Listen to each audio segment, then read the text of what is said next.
There were several calls in this series that went against us that were, you know, these guys are better than that, and we got to be better at what we do, I know, but it really disappointed me, and you know, it got us out of a big spot, and then Woody couldn't get us out of it after that.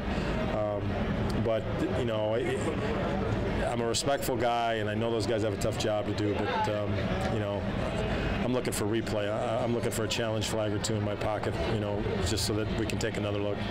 Ball 4, man oh man. 4 walks in the inning, that's it. Mike Quade coming out. You've had Marmol doing some side work, some extra work. Where do you see his problems as lying? Are they mechanical right now, and have they gotten to his head? Well, I don't. You know, the game is, you know, someone a lot smarter than me, you know, talked about the mental aspect of this game, and rarely is there a problem with a pitcher, a hitter, anybody in the game who's struggling where it's not both physical and mental. But ultimately, a player's got to fix himself and has got to be able to make those adjustments without a coach in his ear all day long or a coach standing next to him on the mound. And that's what I think the goal is, and so that Marmol will be better, he'll figure some stuff out, and then he'll be able to make pitch-to-pitch adjustments out there and understand himself better when he's competing.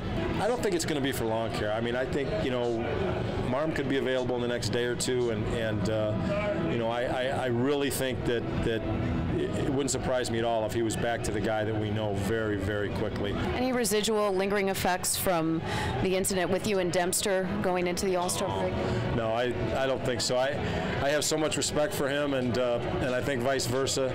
And it's like anything else. You go to war once in a while with somebody that you care about, and you get together when calmer heads are available, and you work it out. You talk about not letting things affect you, but I know you hear some of the criticism, and it hasn't, you know, softened. It hasn't quieted a little. And how does that affect you? And do you hear it? Do you pay attention? Do you care? I don't pay attention to any, and I've said a long time before, even when I was coaching third, I'm my own worst critic, so I don't worry about that.